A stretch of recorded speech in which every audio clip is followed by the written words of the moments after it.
कहानी की शुरुआत अमेरिका के एक शांत छोटे से टाउन में होती है। यहाँ की एक डॉक्टर सोफी हमेशा अपने मरीजों की मदद में लगी रहती है। उसी अस्पताल की एक नर्स आज बहुत खुश थी क्योंकि वह लोकल बेसबॉल मैच देखने जाने वाली थी। उसका दोस्त उस मैच में खेल रहा था और वह उससे मिलना चाहती थी। सोफी ने उसकी खुशी देखकर उसे जल्दी छुट्टी दे दी। दूसरी ओर सोफी के पति जेम्स, जो शहर के शेरिफ हैं, अपने साथी के साथ वही मैच देखने पहुंच गए। शुरुआत में सब कुछ एकदम ठीक था, दोस्ताना बातें चल रही थी और नर्स के दोस्त की तारीफ भी हो रही थी। लेकिन तभी मैदान में एक बूढ़ा आदमी अचानक घुस आया। वह सीधा पिच की तरफ जा रहा था और उसके हाथ में एक बंदूक थी। उसका बर्ताव बहुत अजीब था। जेम्स ने तुरंत भांप लिया कि कुछ गलत है। उसने सबको वहां से हटवा दिया और खुद उस आदमी से बात करने गया। जेम्स को लगा कि शायद वह नशे में है, इसलिए उसने उसे बंदूक नीचे रखने को कहा, मगर वह बुजुर्ग नहीं माना, बल्कि उसने जेम्स पर ही बंदूक तान दी। मजबूर होकर जेम्स को उसे गोली मारनी पड़ी। इस घटना के बाद जेम्स ने उस आदमी के मेडिकल रिकॉर्ड्स की जांच करवाई ताकि पता चल सके कि क्या उसने सच में शराब पी रखी थी। फिर वह उसके परिवार से मिला और दुख जताया, लेकिन उसकी पत्नी ने साफ कहा कि उसके पति ने तो सालों पहले ही शराब छोड़ दी थी और इस पर उन्हें बहुत गर्व था। वह दुखी और गुस्से में आकर जेम्स को थप्पड़ मार देती है। उस घटना के बाद जेम्स की रात बेचैनी में गुजरी। वह सो नहीं पाया। बार बार वही भयानक पल उसे याद आता रहा। अगली सुबह वह उठते ही खुद को काम में झोंक देता है ताकि दिमाग कहीं और लगा रहे। सोफी ने उसे समझाया कि उसने कुछ भी गलत नहीं किया है। अगर वह वक्त पर नहीं रोकता तो शायद कई जानें चली जाती। इसके बाद जेम्स ऑफिस के लिए निकल गया। ऑफिस पहुंचते ही उसे एक मेडिकल रिपोर्ट का फोन आया जिसमें बताया गया कि उस बूढ़े आदमी के खून में जरा भी शराब नहीं मिली। यह रिपोर्ट 2 बार जांचने के बाद आई थी। यह सुनते ही जेम्स एकदम हैरान रह गया। अब वह समझ नहीं पा रहा था कि अगर आदमी नशे में नहीं था तो उसने इतना अजीब बर्ताव क्यों किया। जवाब ढूंढने के लिए वह उसी जगह वापस गया जहाँ यह सब हुआ था। मैदान पर उसे शहर का स्कूल प्रिंसिपल अकेला बैठा मिला। उसकी हालत भी ठीक नहीं लग रही थी। वह पूरी तरह खोया हुआ था, जैसे गहरी सोच में डूबा हो। जेम्स को उसका नाम कई बार पुकारना पड़ा, तब जाकर वह थोड़ा होश में आया। जेम्स को अब शक होने लगा था कि जरूर कोई बड़ी गड़बड़ है। उधर दूसरी तरफ अस्पताल में सोफी एक नया केस देख रही थी। इस बार एक और आदमी को उसकी पत्नी चेकअप के लिए लाई थी, जिसका नाम था बिल। बिल बहुत शांत और थका हुआ लग रहा था और बार बार एक ही बात दोहरा रहा था कि उसकी पत्नी बेवजह परेशान हो रही है और उसे कुछ नहीं हुआ। जब सोफी ने और सवाल पूछे तो उसने फिर से वही जवाब दोहराया, जिससे उसकी हालत पर शक होने लगा। अब हमें बिल का घर दिखाया जाता है। वहाँ रात के समय एक अजीब सी शांति थी। उसकी पत्नी को महसूस हुआ कि कुछ बहुत बुरा होने वाला है। जब वह बाहर गई तो देखा कि खेतों में काम करने वाली बड़ी मशीनें बिना किसी कारण चालू थीं। वह घबराकर बिल को ढूंढने लगी। तभी घर के अंदर से उसे अपने बेटे की आवाज आई जो माँ को बुला रहा था। वह भागकर ऊपर गई और बेटे को ढूंढा जो एक कमरे में छिपा था, मगर बेटा अपनी माँ को चुप रहने का इशारा कर रहा था क्योंकि बिल उस समय चुपचाप हाथ में चाकू लेकर घूम रहा था। डर से कांपती हुई माँ अपने बेटे को लेकर अलमारी में छिप गई, लेकिन तभी सीढ़ियों पर कदमों की आवाज सुनकर उन्हें बिल के आने का एहसास हुआ। थोड़ी ही देर में बिल ने उन दोनों को ढूंढ लिया।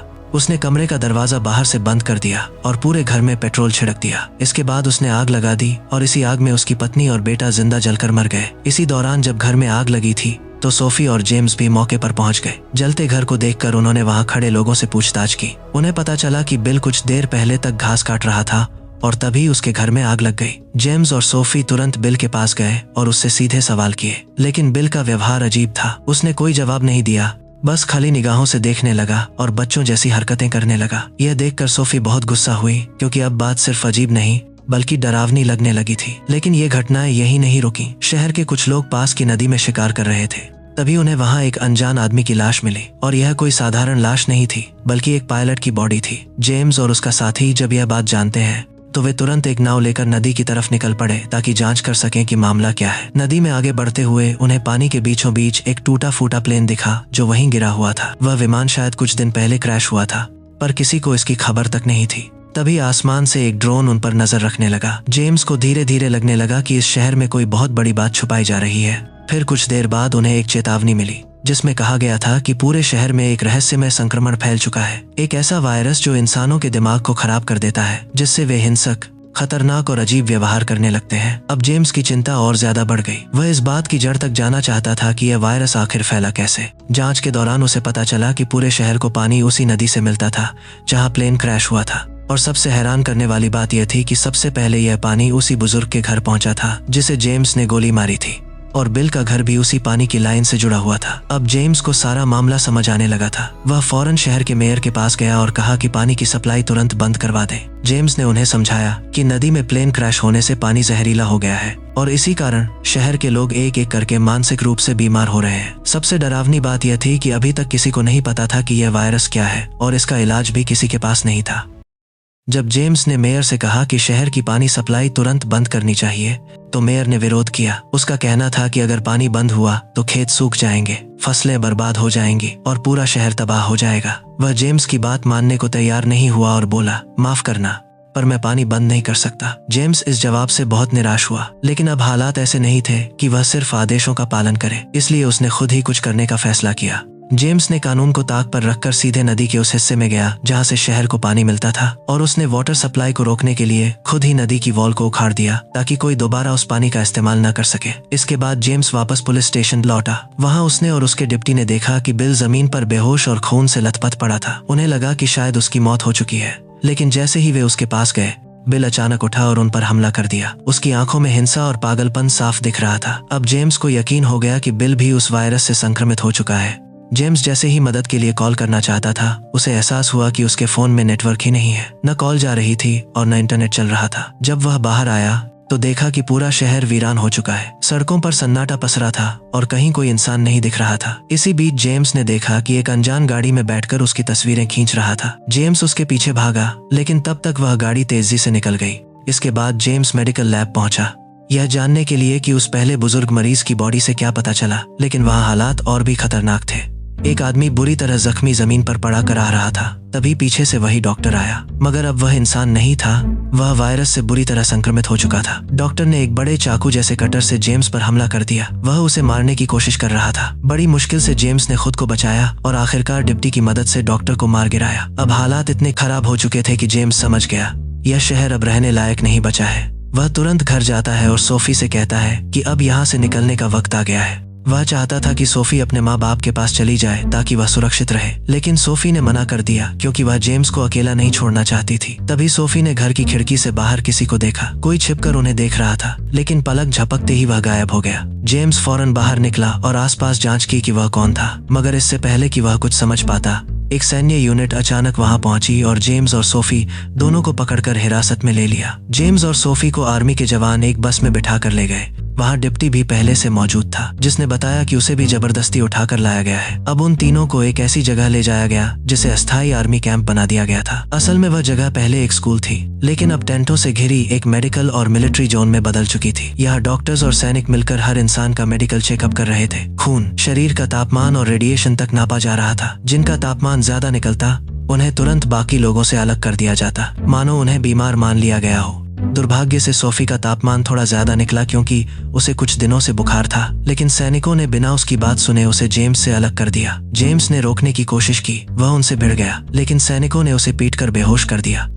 सोफी को अब एक आइसोलेशन रूम में रखा गया, जहां उसके साथ दूसरे बीमार माने जा रहे लोग पहले से मौजूद थे। वह बार बार समझाने की कोशिश करती रही कि उसे सिर्फ बुखार है, वह इन्फेक्टेड नहीं है, लेकिन वहां उसकी कोई नहीं सुन रहा था। जब जेम्स को होश आया तो उसने खुद को ऐसे सेक्शन में पाया जहां स्वस्थ माने गए लोगों को पहचान के लिए एक खास ब्रेसलेट पहनाया जा रहा था।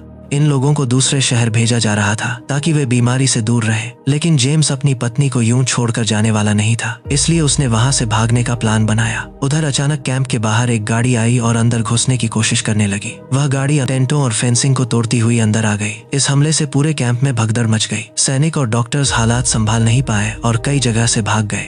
इसका फायदा यह हुआ कि जिन लोगों को संक्रमित मानकर बंद किया गया था, वे कमरे खाली होने पर वहीं छूट गए। अब जेम्स ने सोफी को बचाने का पक्का इरादा कर लिया। वह वापस पुलिस स्टेशन पहुंचा। वहां से उसने अपनी गन उठाई और अपनी पत्नी को बचाने निकल पड़ा। इस मिशन में उसका साथ दिया उसके भरोसेमंद साथी डिप्टी ने। इधर सोफी अभी भी बिस्तर से बंधी थी और साथ वाली बेड पर उसे अपनी नर्स दोस्त मिली। दोनों ने एक दूसरे का हालचाल पूछा और तभी कुछ ऐसा हुआ जिससे डर का माहौल बन गया। दरवाजे से अंदर आया स्कूल का वही प्रिंसिपल। अब वह पूरी तरह संक्रमण से पागल हो चुका था। उसकी आंखों में होश नहीं था और हाथ में कोई धारदार हथियार था। वह बिना रुके वहां मौजूद लोगों पर हमला करने लगा, जैसे इंसान नहीं, एक खून का प्यासा शैतान बन गया हो। सोफी और उसकी नर्स दोस्त कमरे में यह सब देखकर बुरी तरह डर गई। बिल अब धीरे धीरे नर्स की ओर बढ़ा, जैसे उसे मार ही डालेगा। तभी सोफी जोर जोर से चिल्लाने लगी ताकि उसका ध्यान अपनी तरफ खींच सके। बिल अब सोफी की ओर बढ़ा और हमला करने ही वाला था कि उसी वक्त जेम्स और डिप्टी वहां पहुंच गए। बिना देर किए उन्होंने फायर कर दिया और बिल को वहीं मार गिराया। इस तरह सोफी और उसकी नर्स दोस्त की जान बच गई।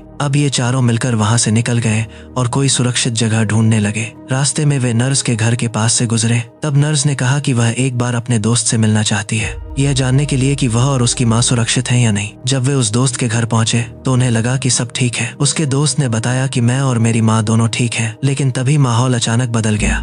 कुछ सैनिक वहां पहुंचे और पूरे घर को घेर लिया। एक सैनिक घर की तलाशी लेने लगा, जिससे चारों भागकर खेतों में छिप गए। इधर सैनिकों ने घर में उसकी माँ को पकड़ा और तुरंत उनका खून टेस्ट करने लगे। यह देखकर नर्स का दोस्त माँ को बचाने दौड़ पड़ा, लेकिन सैनिकों ने दोनों को गोली मार दी और उनके शरीर को वहीं जला दिया, जैसे उन्हें इंसान नहीं कोई खतरा समझा गया हो। यह सब देखकर चारों बुरी तरह सहम गए। अब उन्हें यह एहसास हो गया कि आर्मी का आदेश बहुत साफ है, जो भी संक्रमित है या उन्हें खतरा लगता है उसे बिना सोचे मारा जा रहा है। अगले दिन जेम्स सबको लेकर एक ऐसी जगह ले गया जो उसने पहले अपने होने वाले बच्चे के लिए तैयार की थी। एक छोटा और सुरक्षित घर। वहां नर्स और डिप्टी गाड़ी ठीक करने में लग गए, जबकि जेम्स और सोफी घर के अंदर कुछ जरूरी सामान इकट्ठा करने गए। सोफी अपने बच्चे के कमरे में गई, मगर वहां उसकी नजर अचानक उस बुजुर्ग महिला पर पड़ी जो उस पहले मरे हुए आदमी की पत्नी थी। अब वह पूरी तरह से पागल हो चुकी थी और उसकी आंखों में हिंसा थी।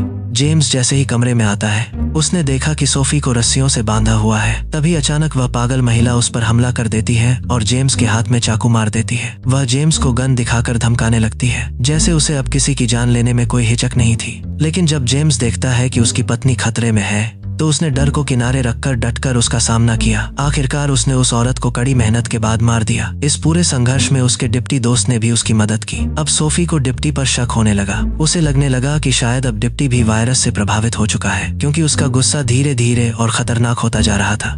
लेकिन जेम्स को अब भी यकीन नहीं हुआ। वह अपने साथी पर भरोसा नहीं छोड़ना चाहता था। चारों अब गाड़ी में बैठे किसी सुरक्षित रास्ते की तलाश में आगे बढ़ रहे थे। तभी नर्स को अचानक चक्कर आने लगे। डिप्टी को लगा कि अब वह भी वायरस से संक्रमित हो चुकी है, जिससे गाड़ी के अंदर ही बहस शुरू हो गई। सबके बीच माहौल गर्म होता जा रहा था, लेकिन जेम्स ने सबको शांत रहने को कहा, क्योंकि ऊपर एक हेलीकॉप्टर उड़ रहा था जो शायद उन्हें ढूंढ रहा था या हमला करने के लिए तैयार था। अब उन्हें छिपने के लिए कोई सही जगह चाहिए थी। जेम्स ने तुरंत गाड़ी का रुख मोड़कर एक ऑटोमेटिक कार वॉश में ले गया, जहां गाड़ियां धोई जाती हैं। लेकिन यह जगह भी उतनी सुरक्षित नहीं निकली। जैसे ही वे हेलीकॉप्टर के जाने का इंतजार कर रहे थे, अचानक किसी ने कार वॉश चालू कर दिया। गाड़ी तेजी से बेल्ट पर आगे बढ़ने लगी और वे वहां फंस गए। इतने में वहां मौजूद कुछ लोग सामने आ गए, लेकिन ये कोई आम लोग नहीं थे, बल्कि वायरस से प्रभावित हो चुके डरावने चेहरे वाले लोग थे। वे सीधे गाड़ी की तरफ हमला करने लगते हैं। जेम्स और बाकी लोग जान बचाने के लिए उनसे लड़े और जैसे तैसे उन्हें मारकर बच निकले। जेम्स फिर से गाड़ी कंट्रोल में ले लिया, लेकिन तभी एक संक्रमित आदमी छुप कर आया और सीधे नर्स पर हमला कर दिया। उसने उसके गले में पाइप डालकर उसे ऊपर लटका दिया और बेचारी नर्स तड़पते हुए वहीं मर गई। बाकी तीनों जैसे ही बाहर आए, नर्स की हालत देखकर सन्न रह गए और इससे पहले कि वे कुछ कर पाते, ऊपर से वही हेलीकॉप्टर आया और जेम्स की गाड़ी को पूरी तरह तबाह कर दिया। अब उनके पास गाड़ी नहीं बची थी और मजबूरी में तीनों को शहर से बाहर निकलने के लिए पैदल ही सफर शुरू करना पड़ा। थोड़ी देर पैदल चलने के बाद जेम्स, सोफी और डिप्टी को दूर से एक गाड़ी आती हुई दिखाई दी, लेकिन डिप्टी का बर्ताव अब और भी ज्यादा खतरनाक होता जा रहा था। बिना सोचे समझे उसने सड़क पर कील वाला ट्रैप बिछा दिया, जिससे गाड़ी पलट गई। इस गाड़ी में एक सरकारी एजेंट था जो बुरी तरह जख्मी होने के बावजूद जिंदा बचा था। डिप्टी उसे भी मारने ही वाला था, लेकिन जेम्स बीच में आकर उसे रोक दिया, क्योंकि वह उस आदमी से बात करके सच्चाई जानना चाहता था। जेम्स ने जब उससे पूछा कि यह सब शहर में क्या चल रहा है, तो उस एजेंट ने एक बड़ा राज खोला। उसने बताया कि जो प्लेन नदी में गिरा था वह कोई साधारण जहाज नहीं था। उसमें खतरनाक केमिकल्स और बायोलॉजिकल हथियार लोड किए गए थे, जो एक गुप्त मिशन पर दूसरी जगह ले जाए जा रहे थे। लेकिन प्लेन क्रैश की वजह से वे सारे जहरीले केमिकल्स पानी में मिल गए और वहीं से यह वायरस पूरे शहर में फैल गया। जो भी इस पानी के संपर्क में आया, उसका दिमाग बुरी तरह प्रभावित हो गया और लोग धीरे धीरे हिंसक और पागल जैसे बर्ताव करने लगे।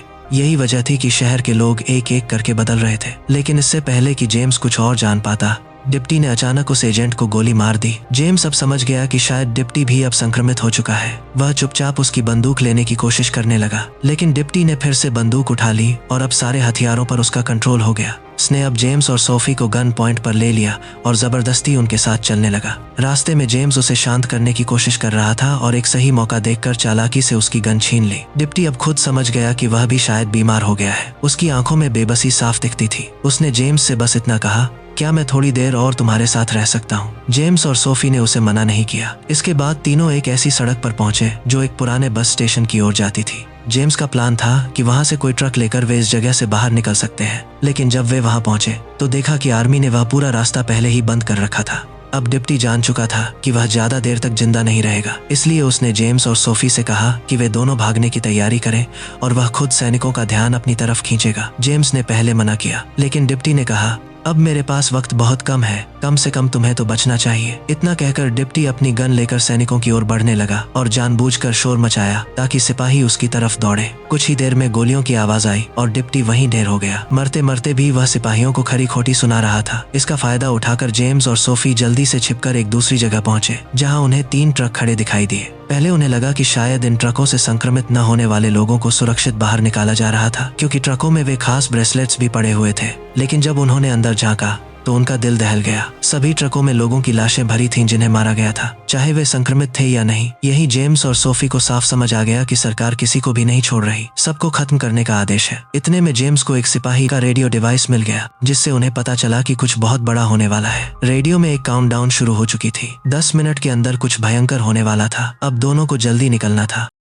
लेकिन तभी वहां कई संक्रमित लोग आ गए और उन पर हमला करने लगे। सोफी ने बहादुरी से एक को गोली मारी, वहीं जेम्स ने दूसरे को आग लगा दी। जैसे तैसे वे दोनों एक ट्रक में बैठकर वहां से निकल गए, लेकिन अभी खतरा टला नहीं था। रेडियो पर अब 35 सेकंड बाकी थे। दोनों को अब एहसास हो गया कि शहर को पूरी तरह खत्म करने के लिए बम गिराया जा रहा है। 10 मिनट का काउंटडाउन पूरा होते ही एक जबरदस्त धमाका हुआ और पूरे शहर में सफेद चमकदार रोशनी फैल गई। जोरदार विस्फोट हुआ और जेम्स का ट्रक भी पलट गया, लेकिन किस्मत अच्छी थी कि दोनों की जान बच गई। वे ट्रक से बाहर आए और पैदल चलना शुरू कर दिया। उन्हें अब यकीन हो चुका था कि शहर को पूरी तरह साफ कर दिया गया है ताकि वायरस पूरी तरह मिट जाए। कई किलोमीटर पैदल चलने के बाद आखिरकार जेम्स और सोफी एक दूसरे शहर में पहुंचे, लेकिन कहानी यहीं खत्म नहीं हुई।